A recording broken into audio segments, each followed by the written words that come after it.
Welcome to Conservation and Function in Comparative Genomics, a joint poster by Stephan Guttinger and myself, Alan Love.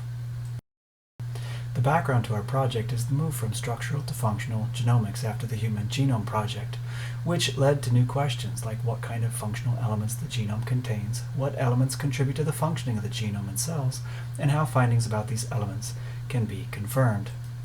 Together, we label this functional identification, characterization, and validation, or the FICV problem for short. This was approached by the Encyclopedia of DNA Elements, or ENCODE, for the human genome, but critics held that ENCODE used the wrong concept of function and was too liberal in assigning functions to genomic elements. The claim was that they needed a correct theory of function to secure an appropriate methodology for FICV. However, a theoretical account of function does not give researchers a clear methodological guide for FICV. Both the standard accounts of function have difficulties in identifying, characterizing, and validating function in the genome. So FICV remains a challenge no matter what account of function is adopted. An insight is that function is not directly measured in genomics.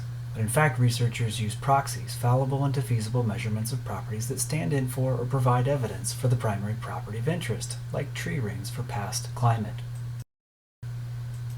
There are three main proxy strategies for functional elements in the genome: the genetic, the evolutionary, and the biochemical, each of which gets at function indirectly. However, each proxy has deficits. The genetic, the evolutionary, and the biochemical strategy each has ways they fail to address the FICV problem.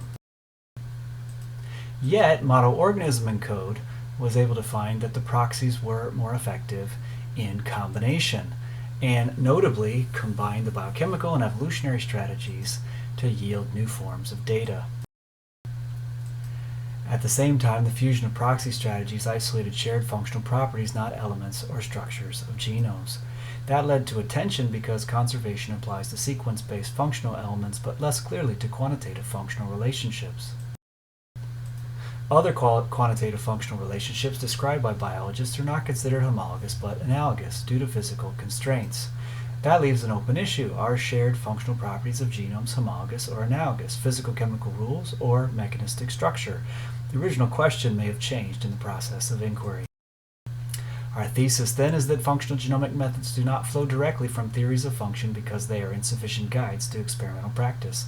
Functional genomics has a dynamic toolkit of proxies that yields new forms of data and theoretical tensions. Thank you for your attention, and a copy of the paper is available on the PhilSci archive.